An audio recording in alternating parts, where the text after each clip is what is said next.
Live from Las Vegas, it's Keto Cooking.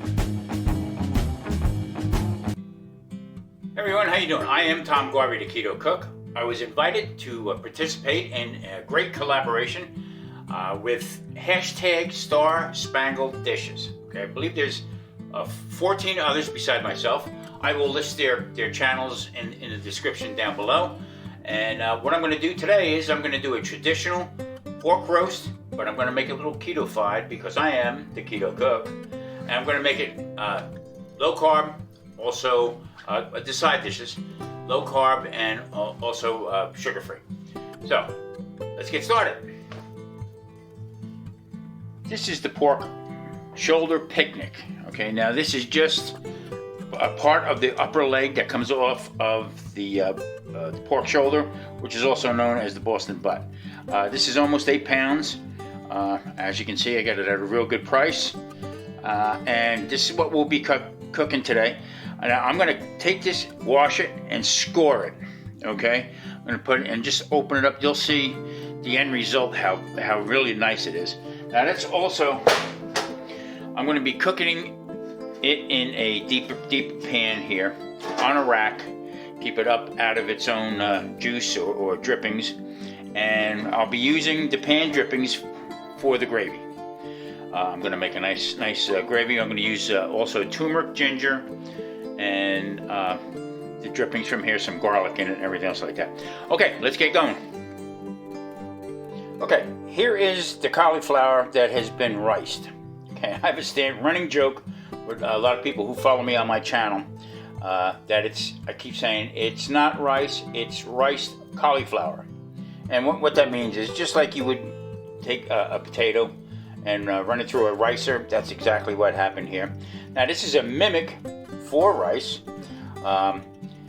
It picks up any kind of flavor that you put at it. Now, so in other words, if you wanted to make garlic or you wanted to use some soy sauce or whatever, it will actually take on that flavor.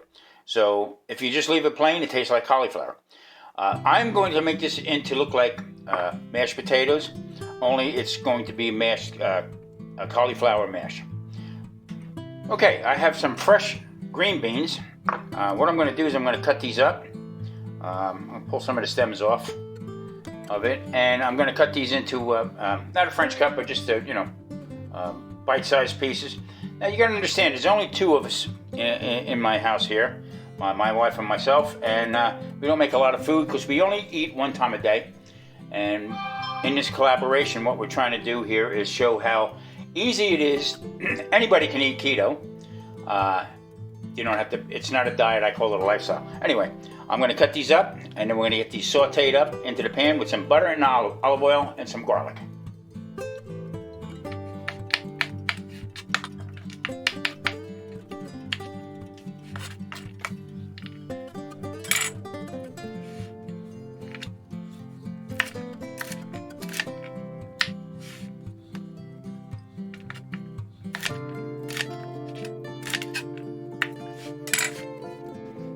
Okay, there you are, cut up nice. These are super fresh. So, all right, we're gonna get these going, and I'll be right back. Okay, into the pan, I'm gonna add a little bit of my friend olive oil. Put this in here, just like that, a little bit. Then I'm gonna add in just a little pad of butter, just to get it going. I'm probably gonna add a little bit more into it. Now, I add butter and olive oil together to make sure that the butter doesn't burn. Okay, during the cook, the olive oil actually tempers it. Because the olive oil has a higher flash point. Now, what I also like to do is I like to put my Tommy spice in. Tommy spice happens to be equal parts granulated salt, which is kosher or sea salt, coarse ground pepper, coarse garlic. Granulated garlic and granulated onion in here. That's it, all equal parts. I like to season the pan because what happens is it actually picks up the seasoning better for the vegetable. Garlic, 3 cloves in there. Now also the butter also helps And the oil also helps to stop that from burning, because they actually work one another out. Now, I'm going to let that go a little bit. Start smelling it. Wow. Very good, very good. I can wear cologne like that. All right. Into the pan, the green beans. Now these are raw. They're going to take a little bit. I didn't want to blanch them first because I wanted to basically cook pretty even. So I'm just going to let this go a little bit. Flip it around. Get them nicely coated. Now on the top side, I'm going to add a little bit more of my Tommy spice to it. All right. Get that nicely coated.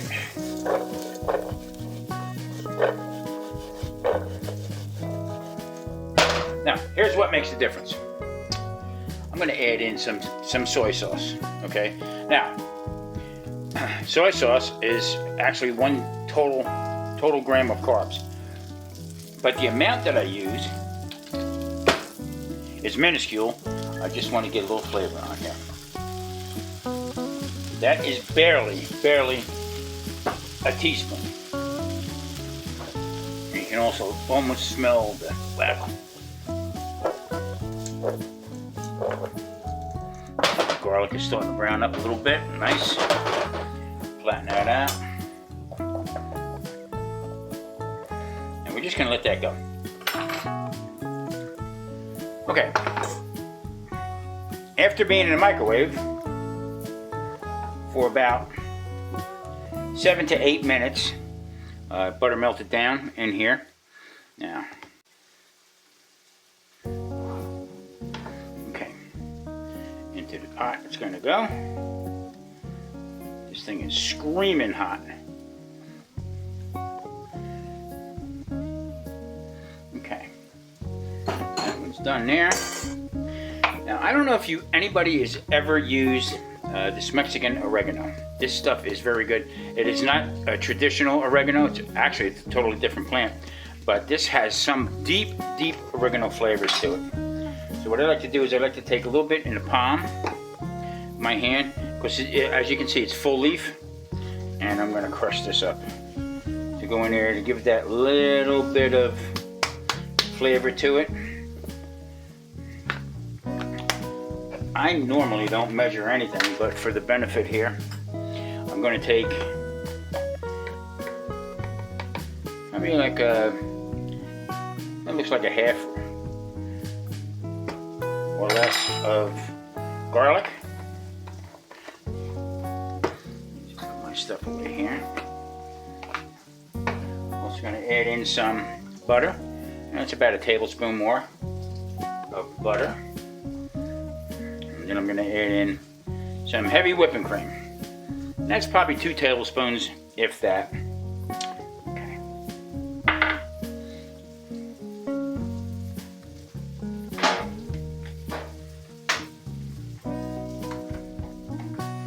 In goes the immersion.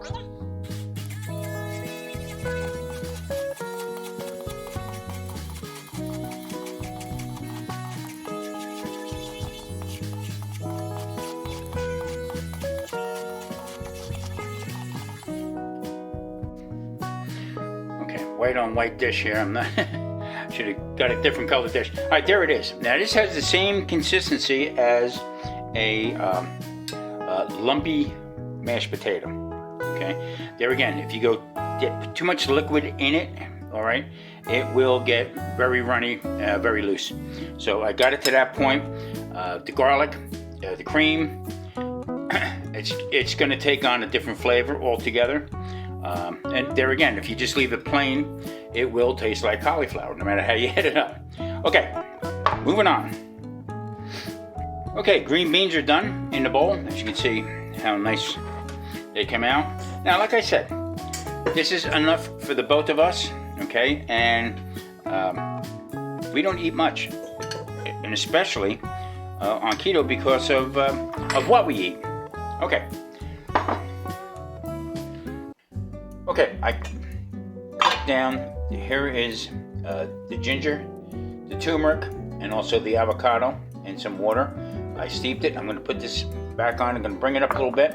And when we get ready to serve, I'm going to put this in. Also with the pan drippings. Now that's a lot of grease right there, a lot of oil right there, fat that came off it. I'm going to strain that, but I'm going to use this part over here for the gravy. And these two things will be combined to make a nice gravy, and it's all keto friendly. There's no high carbs in it whatsoever. So I'm going to strain this off here. I'm going to make this as we go. A point of clarification. In this little pot right here, I also have avocado, ginger root, and turmeric to add into a little bit of flavor. But the avocado I use as a thickening agent for the gravy. You'll see how this works. I just separated the oil. That came from the pork picnic. You can render this down a little bit more if you want, and make your lard out of it for it.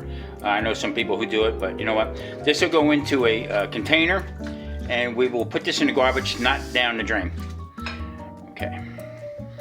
Okay. In the pan, as you can see, is the fond that's at the bottom of this pan here. That I'm going to turn that into gravy. Okay. I got the heat coming on, medium to high heat. Don't want it to burn. I also want to flavor it a little bit with some Tommy spice. There again, salt, pepper, garlic, and onion. We'll granulate it. I'm going to start adding in the liquid. Okay. And let that come up to temperature a little bit. Turn it to the side here. And I'm going to add everything back in here. Now, there again, turmeric, ginger, okay, and avocado for the thickening. And we're just going to let this all cook together. And it's starting to come up by itself a little bit. Okay, just going to let that go for a little bit. Okay, this is simmering up really nice. I got most of the stuff off the bottom of the pan, but being that it's that deep of a pan, I'm going to pour it into here. And I'm going to use the emulsifier to get it thinned out, thickened up a little bit, and then I'll put it back into this pan and finish it. Okay, to keep the kitchen clean, I put a little tea towel over top of this, and I'm going to just cover it up just so it stops the splattering until it gets really immersed.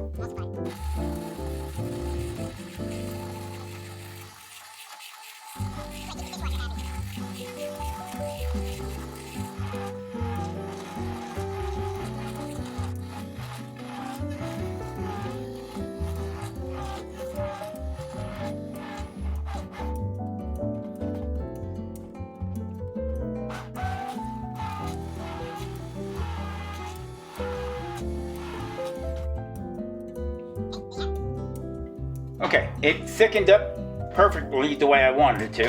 Okay, so here it is like that. Now you can strain a little bit. I don't mind them little pieces in here, but there it is. I mean, it's got a nice thick consistency. All right, tastes phenomenal.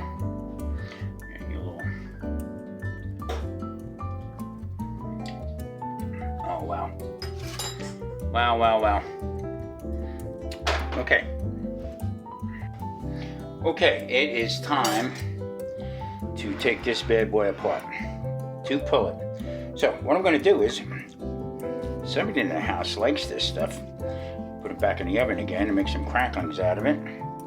All right, I'm just going to peel this cap back all the way around.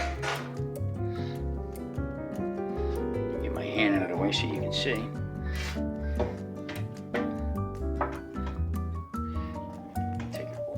Here. Now this is basically one layer of skin. It was on little Mr. Piggy. Some of it, sometimes it is tough as nails, as you can see right here. But I'm going to take it off, and I can feel how easy this thing is going to be to pull. Boy, if I could talk.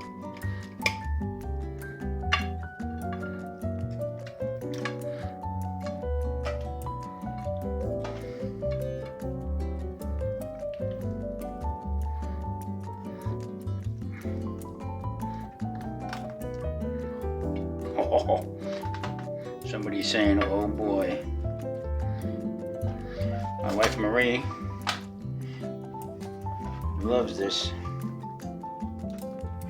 Let's take it around here a little bit.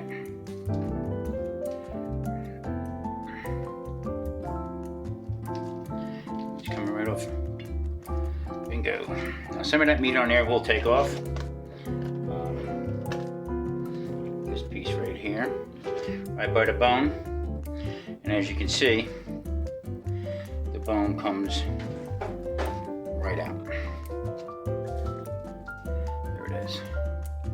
This is perfectly roasted pulled pork. I'll just wash my hands off a little bit.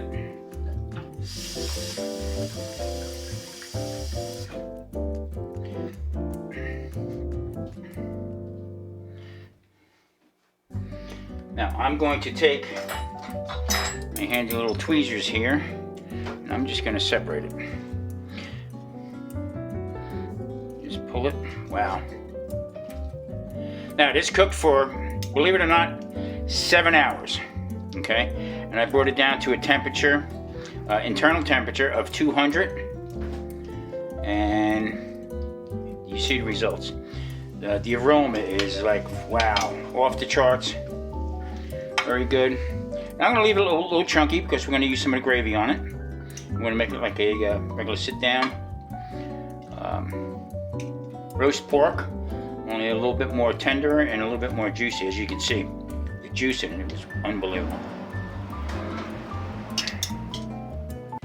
Okay, it is plate time. This is a little hot. Put a little bit of my green beans in here. Get over there, buddy.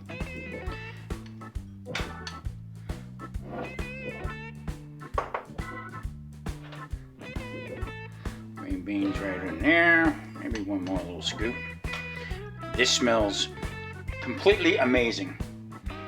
It's over there. Off my spatula. Now I'm going to take the cauliflower mash. Put that over here.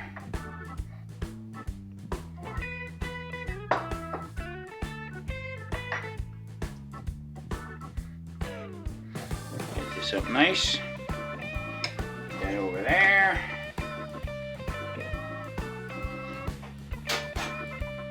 I'm going to take the pork. I'm going to put this right down the middle. A bit of crackling there. Save that for the bride. Okay. A little piece right in here.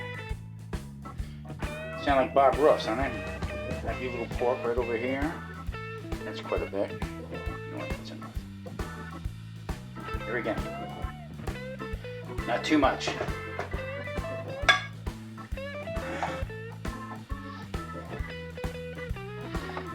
Bit of this Oriental style gravy. Now this has a little bit of a bite to it. I got to let you know that because of the turmeric and also the ginger. But I'm used to it, and also a little bit of soy sauce was in here. Nice and thick. You see how it goes. I'll pour it into the cauli mash. Put it over the side. Take my plate and clean it off a little bit. Eat with your eyes, basically.